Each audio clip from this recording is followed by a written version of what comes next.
Good evening. आज हम पढ़ेंगे डाई हैलोजनों के व्युत्पन्न। इससे पहले के वीडियो में मैं पढ़ा चुका हूँ मोनो हैलोजन व्युत्पन्न, जिसमें हमने पढ़ी थी स्वार्ट अभिक्रिया, डार्जन अभिक्रिया, फिंकलस्टाइन अभिक्रिया। अभी आ रहा है डाई हैलोजन व्युत्पन्न। सबसे पहले मैं बताऊंगा डाई हैलोजन व्युत्पन्न होते क्या हैं।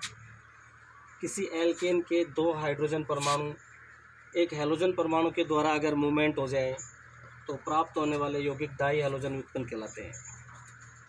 आई मीन्स किसी एल्केन के दो हाइड्रोजन परमाणु एक्स यानी कि हैलोजन परमाणु के द्वारा मूवमेंट हो जाए, जो प्राप्त यौगिक है वो डाई हैलोजन कहलाता है। डाई हैलोजनों को बेसिकली हैलोजन परमाणु के जुड़ने के आधार पर तीन भागों में बांटा गया है।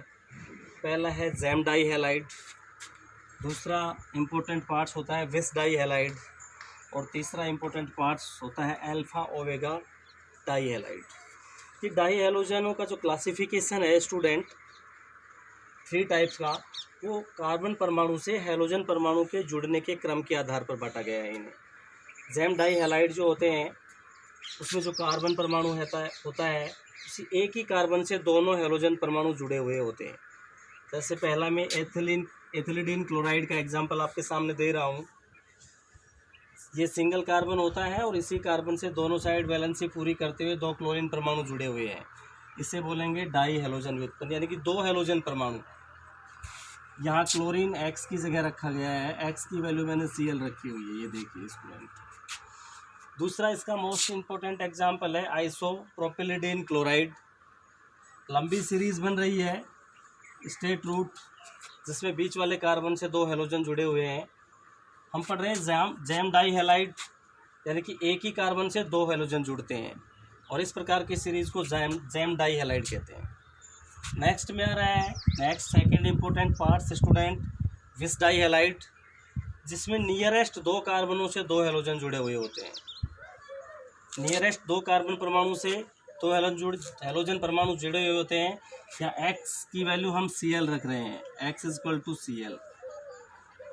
तो ये है di ethylene chloride, 2 chlorine single, इस कार्बन पर भी क्लोरीन जुड़ा हुआ है, इस कार्बन पर भी क्लोरीन जुड़ा हुआ है। दूसरा इसका एग्जाम्पल है, देखो स्टेट रूट सिलेक्शन कर लिया मैंने।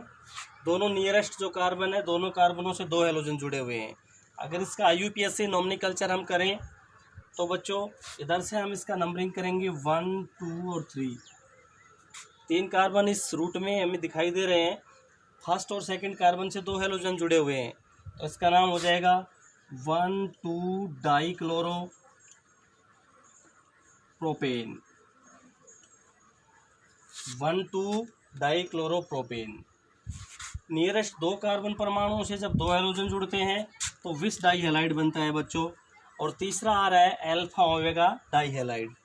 ये डाई हैलोजनों का थर्ड इम्पोर्टेंट पार्ट होता है बच्चों। इसमें कोई लॉन्ग कार्बन श्रृंखला होती है, लॉन्ग सीरीज होती है कार्बनों की। फर्स्ट और अंतिम कार्बन से हैलोजन जुड़ा हुआ होता है, और फर्स्ट कार्बन को हम अल्फा कार्बन कहते हैं और अंतिम कार्बन को हम ओमेगा कार्बन कहते हैं। इसमें देखो अल्फा और ओमेगा पर हैलोजन जुड़े हुए हैं, अल्फा स्थिति पर और ओमेगा स्थिति पर दोनों जगह हैलोजन जुड़े हुए हैं।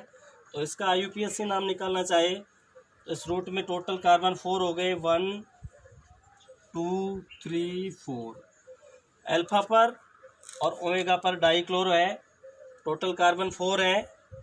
4 कार्बन के लिए ब्यूट आएगा, इसका नाम बन जाएगा अल्फा ओमेगा, और सिंगल बॉन्ड होने की वजह से ब्यूटेन, अल्फा ओमेगा ब्यूटेन। तो इस प्रकार से हम डाई हैलोजनों का क्लासिफिकेशन और उनका नॉमिनोक्लेचर IUPAC नॉमिनोक्लेचर करेंगे। वापस एक बार रिवाइज कर रहा हूँ। जैम डाई हैलाइड में एक ही कार्बन से दोनों हैलोजन परमाणु जुड़े होते हैं। विस डाई हैलाइड में नियरेस्ट 2 कार्बनों से दोनों हैलोजन जुड़े हुए होते हैं। और अल्फा ओमेगा डाई हैलाइड में अल्फा और ओमेगा स्थिति पर 2 हैलोजन परमाणु जुड़े होते हैं। Thanks student. नेक्स्ट वीडियो में इससे आगे की चर्चा करेंगे।